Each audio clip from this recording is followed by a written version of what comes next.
नमस्कार दोस्तों, स्वागत है आप सभी का लक्ष्य के top 10 daily current affair series में। आज 18 सितंबर है और आज भी हम रोज की तरह 10 सबसे महत्वपूर्ण प्रश्नों पर चर्चा करेंगे।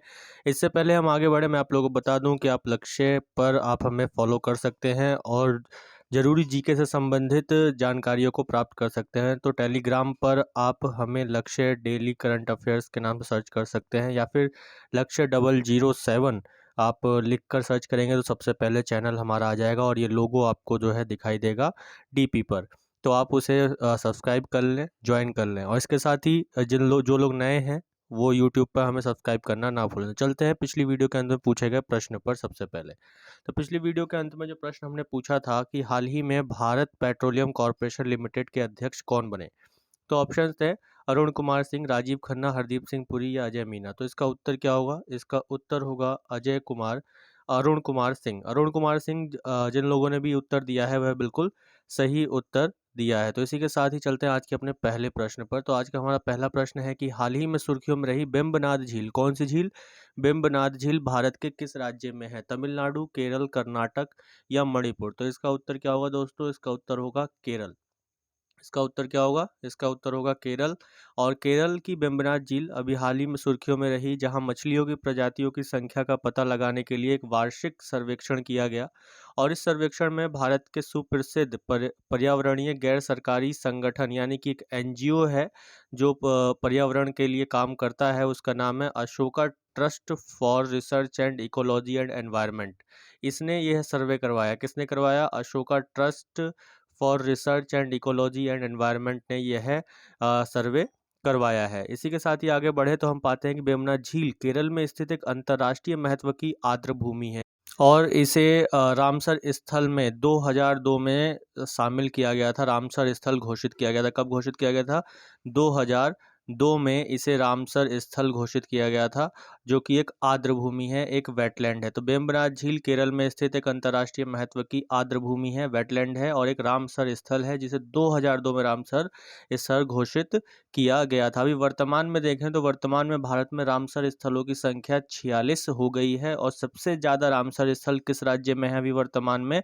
उत्तर प्रदेश में 8 रामसर स्थल हैं, जो कि सबसे अधिक हैं भारत में रामसर स्थलों की संख्या में। इसी के साथ ही आगे बढ़े तो वेम्बनाड भारत में पश्चिम बंगाल के सुंदरबन के बाद 2114 वर्ग किलोमीटर क्षेत्र के साथ दूसरा सबसे बड़ा रामसर स्थल है, यानी कि दलदली भूमि है, आर्द्र भूमि है, दलदली भूमि है, यानी कि भारत का दूसरा सबसे बड़ा रामसर स्थल ये दलदली भूमि कौन सा है? वेम्बनाड झील है, जो कि किस राज्य में है? केरल राज्य में है। और पहला कौन सा है सबसे बड़ा? पश्चिम बंगाल का सुंदरबन पहला रामसर स्थल माफ कीजिए, सबसे बड़ा रामसर स्थल है। इसी के साथ ही आगे बढ़ते हैं। वेम्बनाड झील केरल के कोट्टयम जिले में स्थित है। यह केरल की सबसे बड़ी और देश की सबसे लंबी झील है। इस बात को भी ध्यान रखना है। वेम्बनाड झील केरल की सबसे बड़ी तो है ही है, इसके साथ ही देश की सबसे लंबी झील है। वर्टिकली जो है ये सबसे लंबी झील है। इसी के साथ ही आगे बढ़ें तो यह झील प्रवासी पक्षियों का आश्रय है और यहाँ पर कुमारकोम पक्षी अभ्यारण्य सबसे प्रसिद्ध है। कौन सा पक्षी अभ्यारण्य है यहाँ पर? कुमारकोम। कुमारकोम पक्षी अभ्यारण्य है, किस राज्य में है? केरल में है। और किस झील के पास है? वेम्बनाड झील के पास है। किस झील के पास है? वेम्बनाड झील के पास है। इसी के साथ आगे बढ़ते हैं और इसके बारे में और जानकारी इकट्ठा करते हैं। इसके साथ ही वेम्बनाड झील यहाँ ओणम के अवसर पर प्रसिद्ध नौका दौड़ का आयोजन भी किया जाता है। वेम्बनाड झील में प्रसिद्ध नौका दौड़ का आयोजन किया जाता है किस त्यौहार के मौसम पर? ओणम के समय पर। तो ये प्रश्न भी कई बार पूछा गया है और अभी हाल ही में पीईटी में भी ये प्रश्न पूछा गया था कि ओणम का त्यौहार किस राज्य में मनाया जाता है? तो केरल राज्य में मनाया जाता है। और इसके अवसर पर नौका दौड़, प्रसिद्ध नौका दौड़ का आयोजन किस झील में किया जाता है? तो वेम्बनाड झील में किया जाता है, जो कि भारत की सबसे लंबी झील है और केरल की सबसे बड़ी झील है। और रामसर स्थलों की सूची में देखें तो ये भारत की दूसरी सबसे बड़ी झील है या रामसर स्थल है। और सबसे बड़ा कौन सा है? वह सुंदरबन है, जो कि पश्चिम बंगाल में है। इसी के साथ ही ओणम का यहाँ के बैक वाटर्स में स्नेक बोट रेस का आयोजन किया जाता है। स्नेक बोट रेस का आयोजन किया जाता है। ये प्रश्न पूछा जा चुका है कि स्नेक बोट रेस का आयोजन किस झील में किया जाता है? वेम्बनाड में किया जाता है। और इसके साथ ही किस त्यौहार पर किया जाता है? तो ओणम पर किया जाता है। इसके साथ ही आगे बढ़े तो केरल के बारे में जानते हैं। केरल की राजधानी तिरुवनंतपुरम है। राज्यपाल यहाँ के आरिफ मोहम्मद खान हैं। मुख्यमंत्री पिनराई विजयन हैं। राजभाषा यहाँ की मलयालम है और इसका गठन 1 नवंबर 1956 में किया गया था। विधानसभा सीटों की संख्या यहाँ 140 है और राज्यसभा सीटों की संख्या 9 है और वहीं संसद में लोकसभा सीटों की संख्या इसकी केरल राज्य की 20 है। इसकी स्थिति देखें तो भारत के दक्षिण राज्य में, भारत का यह दक्षिण राज्य है, दक्षिण में आता है। मानचित्र पर हमें ये स्पष्ट रूप से दिख जाएगा कि भारत के अगर दक्षिण में आप जाएंगे तो यहाँ आपको केरल राज्य दिख जाएगा। दक्षिण भारतीय राज्यों को अगर हम देखें तो कर्नाटक, तेलंगाना, आंध्र प्रदेश, तमिलनाडु और केरल, ये 5 राज्य जो है दक्षिण भारतीय राज्य कहलाते हैं, जिसमें एक केरल भी है, तो केरल की स्थिति आप लोगों को अभी लोकेट हो रही होगी अच्छे से कि कहाँ पर है। जो अरब सागर को छूता है। लक्षद्वीप भारत का एक आइलैंड ग्रुप है, वह भी इसके बिल्कुल समीप है और लक्षद्वीप की राजभाषा भी जो मुख्य रूप से बोली जाती है वहाँ पर मलयालम ही बोली जाती है और यह भी पीईटी में पूछा गया एक प्रश्न है। इसी के साथ ही आगे बढ़ते हैं और जानकारी इकट्ठा करते हैं। तो यहाँ पर आप इसमें देख सकते हैं कि जो दक्षिण भारत में केरल राज्य है वहाँ पर ये वेम्बनाड झील है। ये पूरा जो आपको दिखाया जा रहा है यहाँ पे, क्या है, ये वेम्बनाड झील है और इस वेम्बनाड लेक की लंबाई होने के कारण ये बिल्कुल ऐसे वर्टिकल है, लंबा है, इस प्रकार है, तो इस वजह से ये भारत की सबसे लंबी झील है। तो मैं मानता हूँ यहाँ तक आप लोगों को काफ़ी कुछ जानने को मिला होगा केरल के बारे में और उसके साथ साथ वेम्बनाड झील के बारे में। तो मैं यहाँ मानता हूँ कि यहाँ तक आने वाली जो परीक्षाएं हैं आप लोगों की, उसमें पर्याप्त प्रश्न बनने की पूरी संभावनाएं है। तो चलते हैं आज के अपने दूसरे प्रश्न पर। तो लाइक, शेयर और सब्सक्राइब करना ना भूलें। हाल ही में सुर्खियों में रहा स्टारलिंक सैटेलाइट का संबंध किस क्षेत्र से है? इंटरनेट सेवा, रक्षा प्रणाली, नेविगेशन प्रणाली या इनमें से कोई नहीं? तो इसका उत्तर क्या होगा दोस्तों? इंटरनेट सेवा। हाल ही में एलॉन मस्क ने संकेत दिया है कि सरकारी मंजूरी मिलते ही वे भारत में स्टारलिंक प्रोजेक्ट की शुरुआत कर देंगे। किसकी शुरुआत कर देंगे?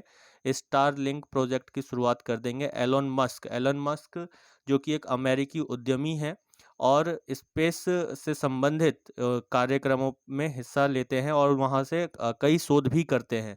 इसके अलावा इनकी एक विश्व की सबसे बड़ी इनकी कंपनी है टेस्ला कंपनी, जो इलेक्ट्रिक वाहनों का निर्माण करती है। तो स्टारलिंक सैटेलाइट आधारित इंटरनेट सेवा है। कैसा आधारित? सैटेलाइट पर आधारित इंटरनेट सेवा है।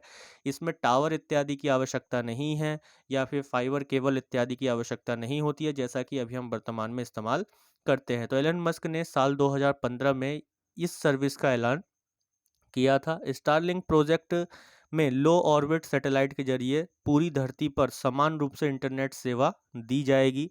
दूसरी तरह के इंटरनेट सेवा में समुद्र या महासागरों के नीचे लंबे लंबे तार बिछाए जाते हैं और इसी से दुनिया के एक कोने से दूसरे कोने तक इंटरनेट पहुंचाया जाता है। यानी कि अगर हम सैटेलाइट की बात करें या स्टारलिंक के प्रोजेक्ट की बात करें तो इसमें क्या होगा कि सैटेलाइट पृथ्वी के लो ऑर्बिट में आ जाएगा, यानी कि जो निचला भू स्तंभ है जो पृथ्वी के चारों तरफ चक्कर लगाएगा, और कौन?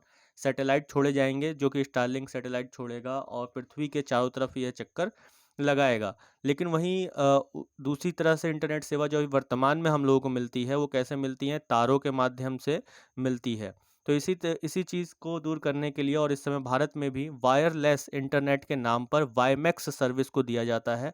तो अभी वर्तमान में भारत में किसके द्वारा हमें इंटरनेट मिलता है? वाईमैक्स सर्विस के द्वारा मिलता है और मोबाइल इंटरनेट से उपलब्ध होता है। क्लियर है? तो हमें याद रखना है कि भारत में अभी जो इंटरनेट सेवा हमें मिलती है वो वाईमैक्स सर्विसेज है और मोबाइल इंटरनेट पर उपलब्ध है।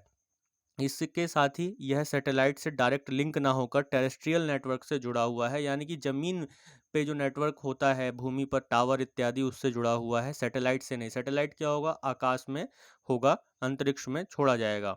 तो इसी तरीके से देखें तो इस वजह से जिन इलाकों में टावर नहीं होते हैं वहाँ पर इंटरनेट सर्विस नहीं मिल पाता है, क्योंकि वहाँ तक टावर नहीं लग पाते हैं या फिर हम लंबे लंबे तारों को वहाँ तक नहीं पहुँचा सकते हैं। किन इलाकों में? खास तौर पे जो पहाड़ी क्षेत्र हैं या दूर दराज के ग्रामीण इलाके हैं। तो इतना ही नहीं, वाईमैक्स से मिलने वाला इंटरनेट भी काफ़ी धीमा होता है।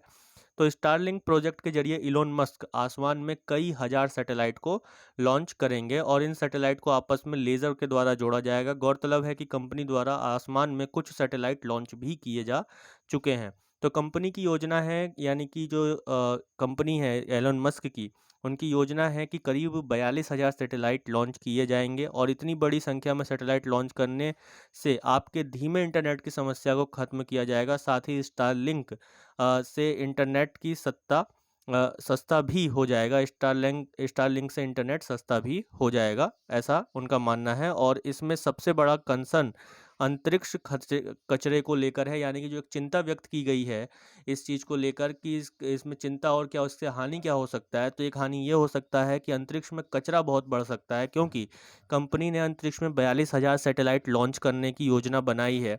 जब 42,000 सैटेलाइट अंतरिक्ष में लॉन्च किए जाएंगे तो ये सैटेलाइट की भरमार हो जाएगी और ये सैटेलाइट आपस में टकराएंगे भी, टकराने की संभावना भी हो सकती है और ख़राब होने की संभावना भी हो सकती है, जिसके बाद इनको वापस पृथ्वी पर लाना मुश्किल होता है और लाया ही नहीं जाता है और यह अंतरिक्ष में ही घूमते रहते हैं, जिसकी वजह से अंतरिक्ष कचरा बढ़ेगा ही। तो इसके साथ ही चलते हैं वीडियो के अगले और एक और महत्वपूर्ण प्रश्न पर। ये जानकारी आप लोगों को अच्छी लगी हो तो लाइक करना ना भूलें। इसके साथ ही अगला प्रश्न है कि हाल ही में प्रोजेक्ट उड़ान की शुरुआत किसने की है? IIT Kanpur, IIT Bombay, IIT Roorkee, IIT Delhi. तो इसका उत्तर क्या होगा? इसका उत्तर होगा दोस्तों आईआईटी बॉम्बे। आईआईटी बॉम्बे ने अभी प्रोजेक्ट उड़ान की शुरुआत की है। तो आईआईटी बॉम्बे के प्रोफेसर रामकृष्णन और उनकी टीम ने भाषाई अल्पसंख्यकों को भाषाई स्तर पर मदद पहुंचाने के लिए एक कृत्रिम बुद्धिमत्ता आधारित, यानी कि आर्टिफिशियल इंटेलिजेंस आधारित ट्रांसलेशन ऐप विकसित किया है, जिसका नाम क्या रखा गया है? प्रोजेक्ट उड़ान। इसके लिए जरूरी सॉफ्टवेयर का विकास हाल ही में किया गया, जिसे प्रोजेक्ट उड़ान के नाम से जाना जाता है। प्रोजेक्ट उड़ान वैज्ञानिक और तकनीकी शब्दावली को अंग्रेजी के अलावा कई भाषाओं में अनुवाद करने में मददगार साबित होगा। कई भाषाओं को अनुवाद करने में मददगार साबित होगा, ताकि जो तकनीकी शब्द हैं जिसको समझने में मुश्किल होती है या अंग्रेजी के कई शब्द हैं उसको आसानी से समझा जा सके। तो अंग्रेजी से हिंदी अनुवाद के साथ कई भारतीय भाषाओं में अनुवाद करने में सक्षम यह पहल भारतीय संविधान के भाषाई अल्पसंख्यकों से जुड़े प्रावधानों यानी अनुच्छेदों के उद्देश्यों की प्राप्ति में भी मददगार साबित होगा। तो यहीं पर अब हम लोग बात कर लेते हैं कि भारतीय संविधान में भाषाई अल्पसंख्यकों से जुड़े क्या प्रावधान दिए हुए हैं। तो यहाँ पर आप लोगों का एक करंट अफेयर्स तो वो क्लियर होता ही है। इसके साथ ही अब हम बात करेंगे बेसिक की, जो कि संविधान से जुड़ा हुआ है। तो इसी प्रकार से हमारे प्रश्न बनते हैं। तो भारतीय संविधान के अनुच्छेद 350 ख में या बी में, जिसे संविधान के 7वें संविधान संशोधन अधिनियम 1956 के द्वारा जोड़ा गया था, में भाषाई अल्पसंख्यकों के लिए एक विशेष अधिकारी का प्रावधान किया गया है। तो भाषाई अल्पसंख्यकों के लिए एक विशेष अधिकारी का प्रावधान किस अनुच्छेद में किया गया है? तो बच्चे 350 बी में किया गया है या 350 ख में किया गया है, इस बात को ध्यान में रखना है। तो भाषाई अल्पसंख्यकों के लिए एक विशेष अधिकारी का प्रावधान 350 ख में किया गया है, जो कि संविधान में 7वें संविधान संशोधन अधिनियम 1956 के द्वारा लाया गया था। 1956 के द्वारा लाया गया था। तो इनका कार्य क्या होता है? इन्हें भारत के भाषाई अल्पसंख्यकों के आयुक्त के रूप में भी जाना जाता है, यानी कि कमिश्नर ऑफ लिंग्विस्टिक माइनॉरिटीज़ के रूप में भी जाना जाता है। भाषाई अल्पसंख्यक आयुक्त, अगर ऐसे भी प्रश्न बने कि भाषाई अल्पसंख्यक आयुक्त का प्रावधान किस अनुच्छेद में है संविधान में, तो 350 बी में है या ख में है, जो 7वें संविधान संशोधन के द्वारा लाया गया था।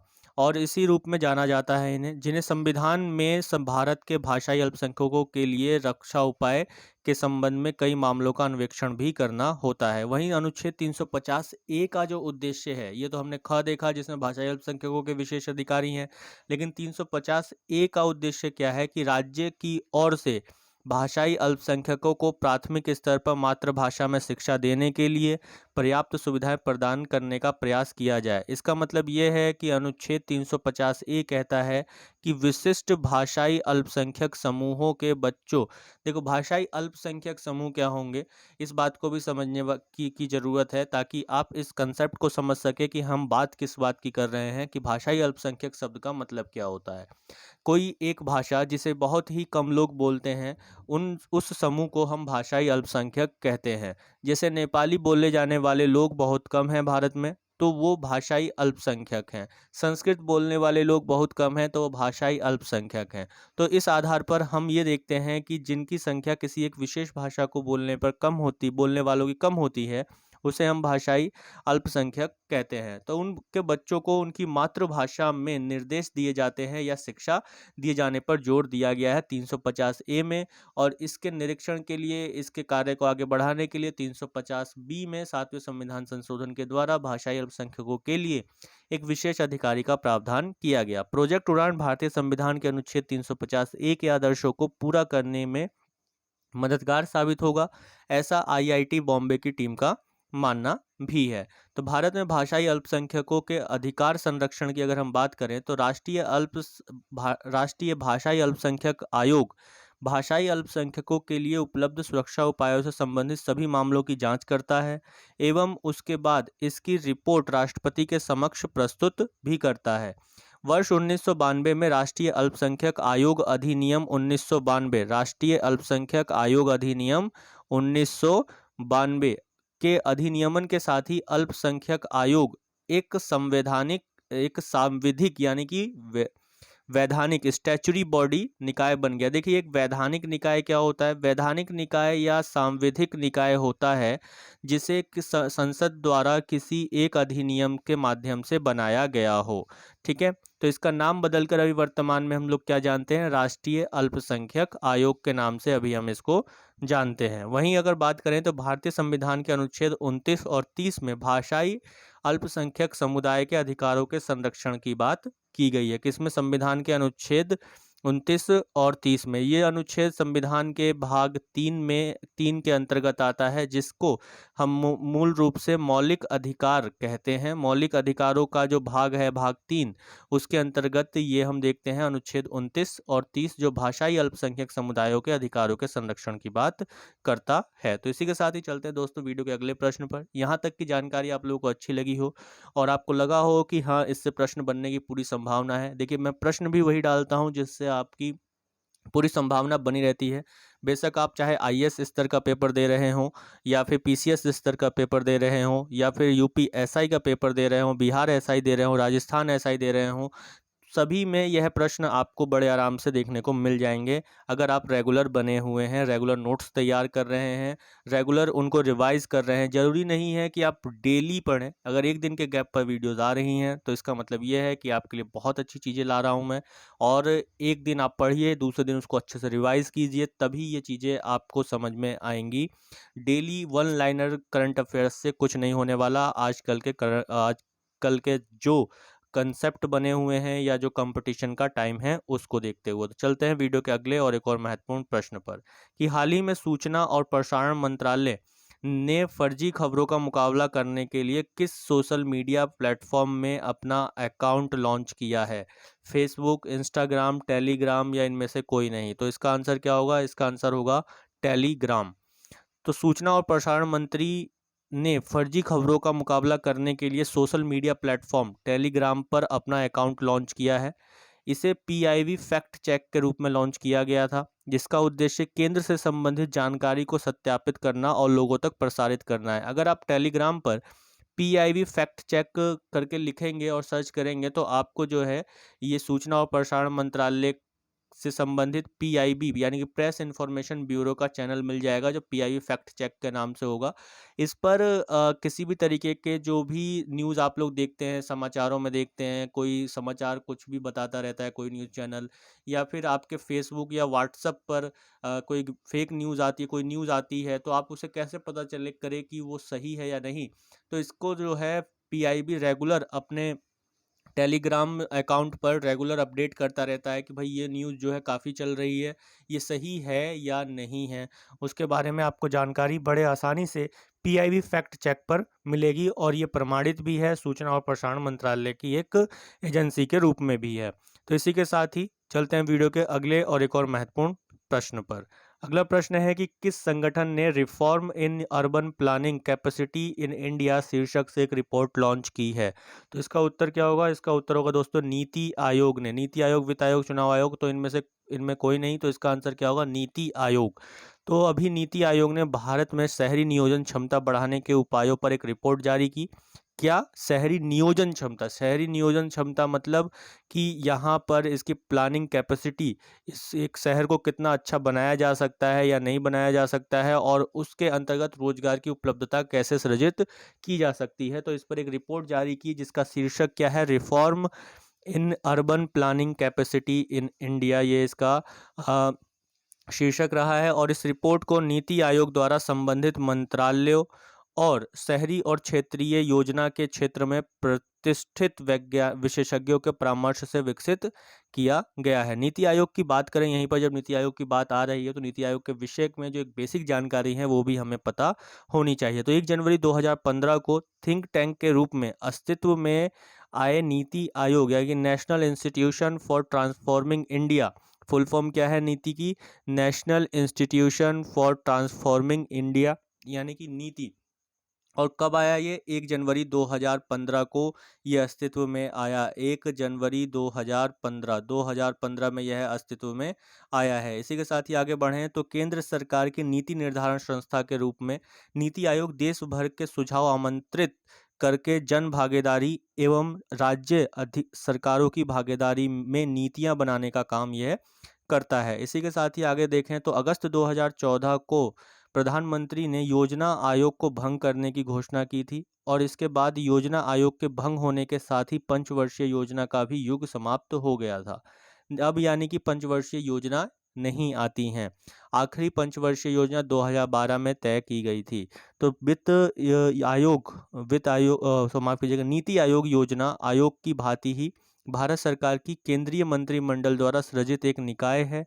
इस प्रकार ये ना तो संवैधानिक है और ना ही वैधानिक निकाय है। दूसरे शब्दों में कहा जाए तो यह संविधानेतर निकाय होने के साथ ही यह गैर वैधानिक निकाय भी है। यानी कि ये इसका जिक्र ना तो संविधान में है, कहाँ? ना तो संविधान में है, और ना ही किसी विधान के द्वारा इसका निर्माण किया गया है। ठीक है, ना तो इसका स्थान संविधान में दिया गया है कहीं पर, और ना ही संसद द्वारा निर्मित किसी कानून के द्वारा इसको बनाया गया है। इसी के साथ ही आगे बढ़ें तो इसके अध्यक्ष प्रधानमंत्री होते हैं। अभी वर्तमान में इसके उपाध्यक्ष राजीव कुमार हैं। नीति आयोग के पहले उपाध्यक्ष अरविंद पनगड़िया थे।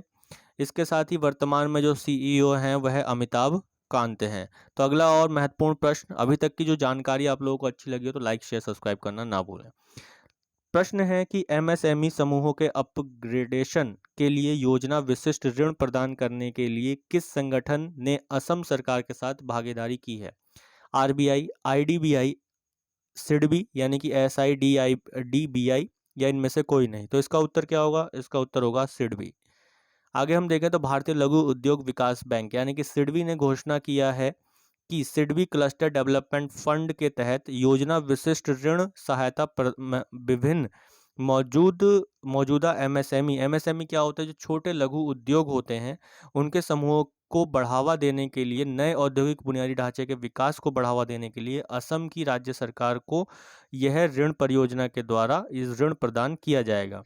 असम 3 प्रमुख विषयों पर ध्यान केंद्रित करेगा इसके अंतर्गत। स्टार्टअप को बढ़ावा देना, जो नए नए बिजनेसेस, कोई नया आइडिया आ रहा है तो उसको शुरू करने में जो लोग शुरू करना चाहते हैं उनको ऋण देना। क्लस्टर विकास, आजीविका और उद्यम संवर्धन पर इसका ध्यान केंद्रित होगा। Small industry development bank of India यानी कि सिडबी की बात करें तो यह भारतीय संसद के अधिनियम के तहत अप्रैल 1990 में, कब? 1990 में। सिडबी का गठन कब हुआ? 1990 में ये स्थापित किया गया। एमएसएमई क्षेत्र के संवर्धन, वित्त पोषण और विकास के साथ साथ समान गतिविधियों में संलग्न संस्थाओं के कार्यों के समन्वय के लिए प्रमुख वित्तीय संस्था के रूप में ये कार्य करती है। यानी कि मुख्य रूप से जो एमएसएमई ये छोटे लघु उद्योग है ना, छोटे स्तर पर कपड़ा बुनना, कपड़ा बनाना, या फिर टोकरी बनाना, बीड़ी बनाना, झाड़ू बनाना इत्यादि जो छोटे लघु उद्योग हैं उनको ये सब वित्तीय सहायता प्रदान करने के लिए भारत सरकार द्वारा इसका गठन 1990 में एक संसद के अधिनियम के द्वारा किया गया। इसके साथ ही आगे देखें तो असम की अगर हम बात करें तो असम की राजधानी दिसपुर है। राज्यपाल यहाँ के जगदीश मुखी हैं। मुख्यमंत्री हेमंत बिस्वा शर्मा हैं। गठन इसका 26 जनवरी 1950 को किया गया। यहाँ की राजभाषा असमिया है। वहीं यहाँ की विधानसभा सीटों की संख्या 126 है। राज्यसभा में असम की सीटों की संख्या 7 है, तो वहीं लोकसभा में इसकी सीटों की संख्या 14 है। इसी प्रकार देखें तो यहाँ के न्यायालय कहाँ है? गुवाहाटी में इसका यहाँ का उच्च न्यायालय है, हाई कोर्ट गुवाहाटी में है और गुवाहाटी यहाँ का सबसे बड़ा शहर भी है। तो अब हम यहाँ मानचित्र पर देख लेते हैं कि असम की लोकेशन भारत में कहाँ होगी। तो असम की लोकेशन भारत में उत्तर पूर्व राज्यों में से एक है असम। असम भारत के उत्तर पूर्व राज्यों में से एक है, जो कि आप यहाँ पर देख सकते हैं। तो यह असम राज्य है और ये उत्तर पूर्व राज्य है, उत्तर पूर्व के 7 राज्य और एक सिक्किम। तो कुल मिला के उत्तर पूर्व भारत में 8 राज्य आते हैं, जिसमें 7 राज्य 7 सिस्टर्स कहलाते हैं और एक सिक्किम। तो असम जो है 7 सिस्टर्स में से, यानी असम 7 राज्यों में से 6 राज्यों के साथ सीमा, सभी 6 राज्यों के साथ सीमा साझा करता है। अगर एक प्रश्न बने कि असम कौन कौन से राज्यों के साथ सीमा साझा करता है और किस देश के साथ अंतर्राष्ट्रीय सीमा साझा करता है, तो वो भी आप यहाँ से देख सकते हैं। जैसे असम की बात करें तो असम अरुणाचल प्रदेश, नागालैंड, मणिपुर, मिजोरम, त्रिपुरा, मेघालय के साथ तो सीमा साझा करता ही है, उसके साथ साथ पश्चिम बंगाल के साथ भी यह सीमा साझा करता है। वहीं अंतर्राष्ट्रीय सीमा की बात करें तो यह भूटान के साथ अंतर्राष्ट्रीय सीमा साझा करता है, तो दक्षिण में बांग्लादेश के साथ भी यह अंतर्राष्ट्रीय सीमा को साझा करता है। तो इसी के साथ ही चलते हैं दोस्तों अगले प्रश्न पर, कि अगला प्रश्न है अंतर्राष्ट्रीय लोकतंत्र दिवस कब मनाया जाता है? अंतर्राष्ट्रीय लोकतंत्र दिवस कब मनाया जाता है? 10 सितंबर, 12 सितंबर, 15 सितंबर या 22 सितंबर? तो इसका उत्तर क्या होगा दोस्तों? 15 सितंबर। 15 सितंबर को, प्रत्येक 15 सितंबर को विश्व भर में अंतर्राष्ट्रीय लोकतंत्र दिवस का आयोजन किया जाता है। यह दिवस आम जनमानस को विश्व भर में लोकतंत्र की स्थिति की समीक्षा करने का अवसर प्रदान करता है।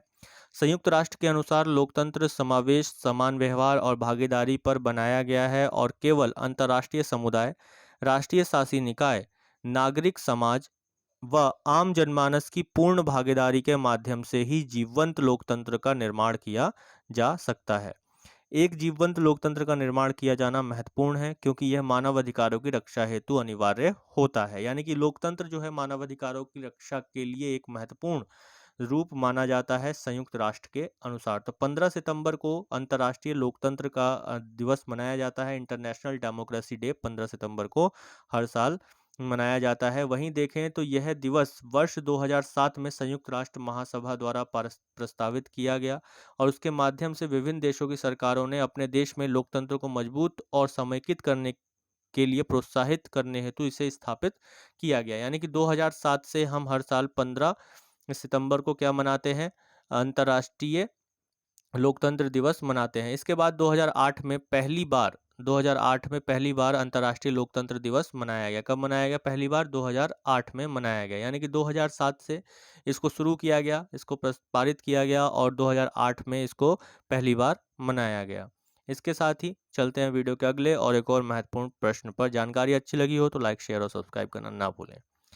अगला प्रश्न है कि किस राज्य ने बाजरा मिशन की शुरुआत की है? उत्तर प्रदेश, बिहार, छत्तीसगढ़ या मध्य प्रदेश? तो आंसर क्या होगा दोस्तों इसका? छत्तीसगढ़। छत्तीसगढ़ राज्य ने अभी हाल ही में बाजरा मिशन की शुरुआत की है और छत्तीसगढ़ सरकार ने राज्य को देश का बाजरा हब बनाने हेतु बाजरा मिशन लॉन्च किया है। बाजरा मिशन का उद्देश्य किसानों को मोटे अनाज की फसलों का सही मूल्य देना, इनपुट सहायता, खरीद व्यवस्था और प्रसंस्करण सुविधा प्रदान करना तथा यह सुनिश्चित करना है कि किसानों को विशेषज्ञों की सहायता का लाभ मिल सके। इसके साथ ही इस मिशन को सफल बनाने के लिए के उद्देश्य से राज्य के 14 जिलों के कलेक्टरों द्वारा भारतीय बाजरा अनुसंधान संस्थान का मुख्यालय कहाँ है? हैदराबाद में। तो भारतीय बाजरा अनुसंधान संस्थान के साथ समझौता किया है। तो ध्यान रखना है, भारतीय बाजरा अनुसंधान संस्थान का मुख्यालय कहाँ है? हैदराबाद में है। इसी के साथ ही आगे बढ़ें तो इस समझौते ज्ञापन के तहत भारतीय बाजरा अनुसंधान संस्थान छत्तीसगढ़ के कोडो, कुटकी और रागी की उत्पादकता बढ़ाने, तकनीकी जानकारी प्रदान करने, उच्च गुणवत्ता वाले बीजों यानी कि हाइब्रिड बीजों की उपलब्धता और बीज बैंक की स्थापना की सहायता में मार्गदर्शन भी प्रदान करेगा। इसके अलावा भारतीय बाजरा अनुसंधान संस्थान द्वारा बाजरे के उत्पादन से संबंधित राष्ट्रीय स्तर पर विकसित वैज्ञानिक तकनीक के स्तर क्षेत्र पर भी पहुंचने के लिए कृषि विज्ञान केंद्र के माध्यम से छत्तीसगढ़ के किसानों को प्रशिक्षण देने की व्यवस्था भी की जाएगी। ठीक है, तो यहाँ तक हमने देखा कि भारतीय बाजरा अनुसंधान संस्थान छत्तीसगढ़ में बाजरा के को बढ़ावा देने के लिए कार्य करेगा और कृषि विज्ञान केंद्र की भी स्थापना की जाएगी। तो इसका मुख्यालय कहाँ है? भारतीय बाजरा अनुसंधान संस्थान का हैदराबाद में है। तो राष्ट्रीय और अंतर्राष्ट्रीय स्तर पर कोडो, कुटकी एवं रागी जैसे बाजरा की बढ़ती मांग को देखते हुए ये कोडो, कुटकी और रागी, ये क्या है? बाजरा के एक प्रकार है। इनकी मांग को बढ़ते हुए देखते हुए बाजरा मिशन न केवल आदिवासी क्षेत्रों के किसानों की आय में वृद्धि करेगा, बल्कि छत्तीसगढ़ को एक नई पहचान प्रदान करने में भी सहायक होगा। वहीं अगर छत्तीसगढ़ की हम बात करें तो राजधानी रायपुर है। राज्यपाल वर्तमान में यहाँ की अनुसुईया उइके हैं। भूपेश बघेल मुख्यमंत्री हैं वर्तमान में। राजभाषा यहाँ की छत्तीसगढ़ी और हिंदी है। विधानसभा सीटों की संख्या 90 है। तो वहीं राज्यसभा में सीटों की संख्या कुल 5 है और लोकसभा में 11 है। गठन इसका मध्य प्रदेश से अलग कर इसको 1 नवंबर 2000 में गठित किया गया था। मध्य प्रदेश से अलग करके 1 नवंबर 2000 में इसका गठन किया गया था। इस बात को हमें ध्यान रखना है। उच्च न्यायालय यहाँ का झारखंड में माफ कीजिएगा, छत्तीसगढ़ में बिलासपुर में स्थित है। तो इसी के साथ मानचित्र पर देख लेते हैं कि छत्तीसगढ़ कहाँ पर पड़ेगा भारत के। तो छत्तीसगढ़ जो है मध्य भारत का एक क्षेत्र है। कहाँ का? मध्य भारत का एक क्षेत्र है। और मध्य भारत में 2 राज्य आते हैं मुख्यतः, मध्य प्रदेश और छत्तीसगढ़। तो वहीं बात करें तो छत्तीसगढ़ के साथ किन किन राज्यों की सीमा लगती है, तो इससे प्रश्न भी बन सकता है और हमें याद भी रहना चाहिए। यदि हम मानचित्र पर देख लेते हैं तो हमें ये सारी चीज़ें अच्छे से याद रह जाती हैं। छत्तीसगढ़ के उत्तर में देखें तो उत्तर प्रदेश, झारखंड, फिर इसके पूरब में ओडिशा, दक्षिण पूर्व में बात करें तो तेलंगाना, और इसके साथ ही महाराष्ट्र और मध्य प्रदेश और यहाँ पर आंध्र प्रदेश का एक क्षेत्र रह गया। तो उत्तर प्रदेश, झारखंड, ओडिशा, आंध्र प्रदेश, तेलंगाना, महाराष्ट्र और मध्य प्रदेश के साथ छत्तीसगढ़ की सीमा साझा करती है। और छत्तीसगढ़ एक लैंडलॉक स्टेट है, यानी कि इसकी सीमाएं महासागर या सागर के साथ नहीं लगती है। तो इसी के साथ ही चलते हैं वीडियो के अगले और एक और महत्वपूर्ण प्रश्न पर। तो अगला प्रश्न है कि पहली बार किस देश ने वैश्विक बौद्ध सम्मेलन का आयोजन किया जाएगा? किस देश में वैश्विक बौद्ध सम्मेलन का आयोजन पहली बार किया जाएगा? भारत, श्रीलंका, जापान या म्यांमार? तो इसका उत्तर क्या होगा दोस्तों? इसका उत्तर होगा भारत। भारत 19 और 20 नवंबर 2021 को नालंदा, बिहार में नव नालंदा महाविहार परिसर में पहली बार वैश्विक बौद्ध सम्मेलन की मेजबानी करने के लिए तैयार है। भारतीय सांस्कृतिक संबंध परिषद यानी कि Indian council for culture relation द्वारा आयोजित किया जा रहा है। ये एक एकेडमिक सम्मेलन है जो एक वार्षिक कार्यक्रम बन जाएगा, यानी कि हर साल अब जो है भविष्य में यह है आयोजित किया जाएगा। और किसके द्वारा? भारतीय सांस्कृतिक संबंध परिषद के द्वारा यह आयोजित किया जाएगा। भारत में तेलंगाना, सारनाथ, गंगटोक और धर्मशाला। और वहीं विदेशों की बात करें तो जापान, दक्षिण कोरिया, थाईलैंड और कंबोडिया में 4 क्षेत्रीय सम्मेलन भी आयोजित किए जाएंगे। इसी के साथ ही इन क्षेत्रीय सम्मेलनों की रिपोर्ट उद्घाटन वैश्विक बौद्ध सम्मेलन में प्रस्तुत किया जाएगा। तो इसी के साथ ही अगला और अंतिम प्रश्न है दोस्तों, महत्वपूर्ण प्रश्न है यह भी कि हाल ही में भारत के किस शिक्षा संस्थान को यूनेस्को साक्षरता पुरस्कार प्रदान किया गया? इग्नू, NIOS, दिल्ली विश्वविद्यालय या इनमें से कोई नहीं? तो इसका उत्तर क्या होगा दोस्तों? NIOS। हाल ही में शिक्षा मंत्रालय द्वारा संचालित राष्ट्रीय मुक्त विद्यालय शिक्षा संस्थान यानी कि national institute of open schooling NIOS ने शिक्षा के प्रति अपने अभिनव दृष्टिकोण के लिए यूनेस्को से वैश्विक मान्यता प्राप्त की है और यूनेस्को साक्षरता पुरस्कार इसे प्रदान किया गया है। यह मान्यता प्रौद्योगिकी सक्षम समावेशी शिक्षण सामग्री के माध्यम से दिव्यांग लोगों को शिक्षित करने के लिए NIOS के कदम में भारतीय सांकेतिक भाषा आधारित सामग्री पर विशेष ध्यान दिया गया है। वहीं यूनेस्को की बात करें तो यूनेस्को का मुख्यालय पेरिस में अवस्थित है एवं विश्व में इसके 50 से अधिक क्षेत्रीय कार्यालय हैं। इसके 193 सदस्य देश हैं और 11 संबद्ध सदस्य हैं और यह सामान्य सम्मेलन एवं कार्यकारी बोर्ड के माध्यम से नियंत्रित होता है। 16 नवंबर 1945 को यूनेस्को की स्थापना की गई थी और 1946 से इसने अपना कार्य करना शुरू किया था। तो यूनेस्को का पहला जनरल कॉन्फ्रेंस सत्र 1946 में नवंबर दिसंबर के दौरान पेरिस में आयोजित किया गया था। भारत यूनेस्को की शुरुआत यानी कि वर्ष 1946 से ही इसका सदस्य रहा है।